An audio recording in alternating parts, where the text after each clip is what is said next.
Nakikita po ninyo sa likuran ko ang Mayon Volcano dito sa Albay. Gusto kong i-share sa inyo ang mga impormasyon nating malalaman tungkol sa kasaysayan ng Mayon Volcano. Panoorin natin.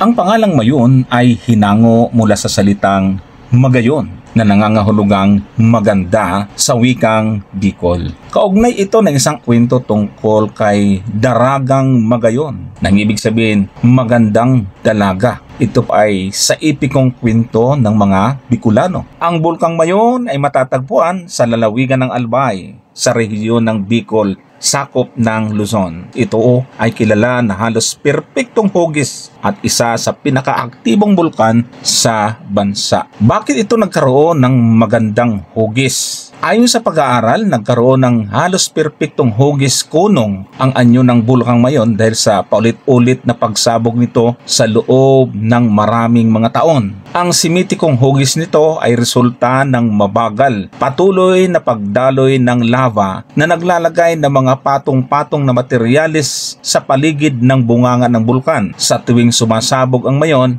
naglalabas ito ng lava, abo at bato na pagkatapos na sumabog ay bumabalik ito at naiipon sa paligid ng bulkan. Dahil sa uri ng lava nito na malapot at hindi madaling dumaloy ng malayo, unti-unti itong tumitigas malapit sa bunganga na siyang nagbigay ng maayos at pantay na anyo sa buong istruktura ng bulkan. Bukod sa siyentipikong paliwanag, meron ng alamat ang mga Bicolano na nagsasabing ang hugis ng Mayon ay nagmula sa salitang Daragang Magayon, isang magandang dalaga na inilibing sa lugar kung saan lumitaw ang bulkan, kaya ito ay naging kasing ganda niya. Yan ang ating kaalaman mula sa Mayon Volcano. Salamat po!